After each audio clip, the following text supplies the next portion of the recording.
Sanibonani wey'ngane zakwethu, ngibingelele phinde futhi-ke nginamukele kuyona i-channel ehamba phambili iminikele amagama ngiveza ukuthi ungakho malo bathi la sibhale amagumede.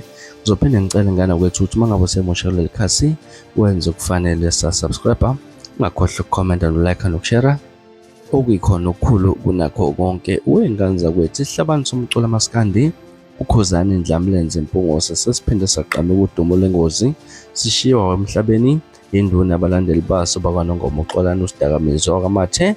Isolezwe lithole kabanzi ukuthi umufi ube efundisa eMkhombe High School udutshule ebusuku kuzokusa ube namhlanje.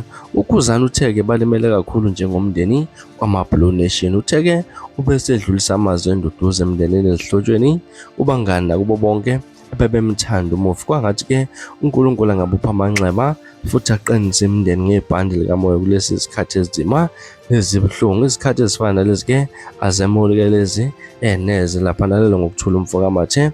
Sizokhumbula ukuthi-ke nangoFebruwari laphana kinyanga kaFebruwari ayizange benhle kakhulu laphana emndenini-ke wamaBlue Nation laphana. Uzokhumbula ukuthi uKhuzani Ndlamlenze wakwaMpungose laphana-ke washiwa omunye wabalandeli bakhe laphana-ke benduna uMvumeleni urank manager wakazali laphana-ke naye-ke washona kabuhlungu engozini yemoto. Ey'ngane zakwethu, mhlawumbe kuthini okwakuphawula ngalolu daba ngane zakwethu-ke udaba olubuhlungu, udaba olungehli kahle laphana oluthinta ukudlula emhlabeni komunye wabafowethu. Ingane zakwethu, singakhuluma esikukhulumayo kodwa-ke ukufa akwamukeleki, ukufa kubuhlungu futhi-ke ukufa kuyona into ekumele sihlale ngayo noma ikanjani. Ngane zakwethu, akudlulisa amazwi okududuza laphana emndeni wakaMathe.